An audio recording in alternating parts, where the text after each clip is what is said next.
मातृभूमि की जय। भारतवर्ष में युवा कौटिल्य को मेरा राम राम। 65 करोड़ युवा आज भारतवर्ष में जिस तरह से लगन, मेहनत और धैर्य और संयम के साथ निरंतर भारतवर्ष को गति देने का एक सुंदर प्रयास कर रहे हैं, वो बहुत ही सराहनीय है। और ऐसे ही आप लोग लगे रहें और राष्ट्र को समृद्धशाली और शक्तिशाली राष्ट्र बनाने का सुंदर प्रयास करते रहें। हमारे देश में जिस तरह से विसंगतियां हैं, कुरीतियां हैं, उनको धीरे धीरे दूर भी किया जा सकता है। क्योंकि हमारे देश में अभी देख रहे थे दिल्ली में किस तरह से आपस में सब भीड़े, मारपीट, फुटअव्वल किए पड़े थे। ये अच्छा नहीं है। दूषित मानसिकता राष्ट्र को रसातल में ले जाते हैं। सबको सोचना पड़ेगा, विचार करना पड़ेगा। क्योंकि जब नकारात्मक सोच जब आपके अंदर डेवलप होना शुरू हो जाती है, तो वो जब घर में आप जाते हैं तो घर में भी इन नकारात्मक एनर्जी का प्रवेश हो जाता है। आप एक रोटी खाइए, सकारात्मक बने रहिए, तो अभी कभी आपको दिक्कत नहीं होने पाएगी। मगर जहाँ आप नकारात्मक दृष्टिकोण अपनाना शुरू करते हैं, फिर समझ लीजिए परेशानियाँ आपका पीछा नहीं छोड़ती हैं। आप कभी खुश रह के देखिए, सकारात्मक दृष्टिकोण अपनाइए, देखिए आपके घर में भी खुशी होगी और आप भी प्रसन्न रहेंगे, चेहरा भी सुंदर रहेगा, आप भी सुंदर लगेंगे। फेयर एंड लवली थोड़ी लगानी पड़ेगी। काले और गोरे का जो भेद हमारे देश में है और चित और पट का जो संदेश है, वो यही तो है। मन से आप गोरे हैं और अंदर से आप काले हैं तो बेकार हैं। और जो व्यक्ति दिख रहा है वो उसका काला रंग है, मगर वो अंदर से बहुत सुंदर है। तो ये सुंदरता जो है ये जन्मजात मिलती है। ये फेयर एंड लवली थोड़ी दे देगी कि लगाए वो सुंदर हो गए। युवाओं को तो सोचना है, युवा अपने कर्म से, अपने योग्यता से सुंदर बनने का प्रयास कर रहे हैं, उसी में अग्रसर हैं। आज भारतवर्ष में उत्तर प्रदेश पहला राज्य बना है जो भारत का ग्रोथ इंजन बन गया है। कालखंड अपनी गति से चल रहा है। उत्तर प्रदेश आने वाले कल में और समृद्धिशाली और शक्तिशाली बन जाएगा जब यहाँ पे लोग इन्वेस्टमेंट करेंगे, रोजगार निकलेंगे, लोग काम करेंगे, लोग अपने अपने नए तरह अपने अपने काम करेंगे, हर व्यक्ति उसमें लगेगा, तो उत्तर प्रदेश भी समृद्धशाली बनेगा। ये आदरणीय मोदी जी की और आदरणीय योगी जी की कृपा बरस रही है उत्तर प्रदेश पर।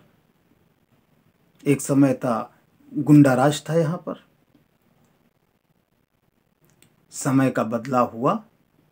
आज भी लोग सोचते हैं कि आज नहीं कल हम फिर आ जाएंगे, मगर ऐसा नहीं होना। विचारधारा जो होती है वो जब बदलने लगती है तो धीरे धीरे उसमें अंतर आने लगता है। 2024 का चुनाव अभी बहुत दूर है, 23 में नैरेटिव चलने लगे हैं मोदी जी के लिए अपशब्द और गलत तरीके से मोदी तेरी कब्र पता नहीं क्या क्या कब्र खुदेगी और नारे लगना शुरू हो गए हैं अभी से। अभी तो शुरुआत है, फरवरी चल रहा है। मगर इस तरह से नहीं चल पाएगा जैसे लोग चला रहे हैं। गलत तरीका अपनाएंगे तो दंड तय है, ये आप जान लीजिए। और जो लोग इसमें लिप्त हैं वो भी, उनके लिए भी दंड का प्रावधान है। हमारा तो युवाओं से यही एक आग्रह है कि आप लोग युवा हैं और राष्ट्र हित में सोच रहे हैं। आज पूरे भारतवर्ष की जय जयकार हो रही है, विश्व में जय जयकार हो रही है। आधार हो, पेटीएम, जो भी, सब में नंबर 1 होते चले जा रहे हैं आप लगातार। घर परिवार भी जब चलता था तो हमारे वहाँ माता पिता होते थे तो वही एक मेन होते थे, उन्हीं के अनुसार पूरा घर चलता था। ऐसा थोड़ी कि जो आया तो अपनी ढपली बजाना शुरू कर दिया तो घर थोड़ी चल पाएगा। वैसे ही राष्ट्र है, कहीं कोई कमियां होती हैं तो विरोध करता हर व्यक्ति करता है, इसमें कोई बड़ी चीज़ नहीं है। मगर सुधार किया जा रहा है तो वर्षों से जो जीर्ण शीर्ण भारत पड़ा था, तो आप लोग क्या सोचते 2 दिन में सुधर जाएगा? 10 साल में इतना परिवर्तन आया। पाकिस्तान चले जाइए, पता चल जाएगा वहाँ क्या चल रहा है। 34 रुपये में बिजली बिक रही है, 270 रुपये में दूध बिक रहा है, 250 रुपये में आटा बिक रहा है, 3400 का सिलेंडर बिक रहा है। त्राहिमाम मचा हुआ है। कम से आप यहाँ बैठे हैं, आपको हर चीज़ उपलब्ध हो रही है, मिल रही है, उस पर भी आप धन्यवाद ज्ञापित नहीं कर रहे हैं, उसमें भी आप कमियां निकाल रहे हैं। सत्ता में आ जाए बस, तो सत्ता में ऐसे नहीं आया जाता है।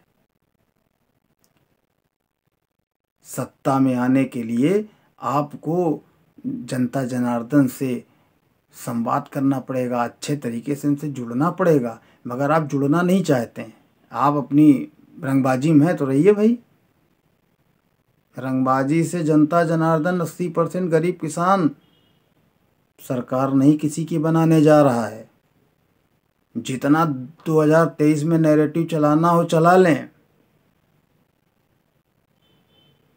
आएंगे तो मोदी ही। जनता जनार्दन का विश्वास बन गए हैं,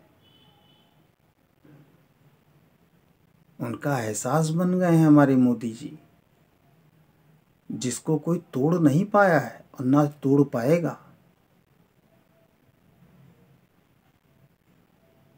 राष्ट्र जिस गति से आगे बढ़ रहा है, ये और आने वाले कल में अपनी गति बढ़ा देगा।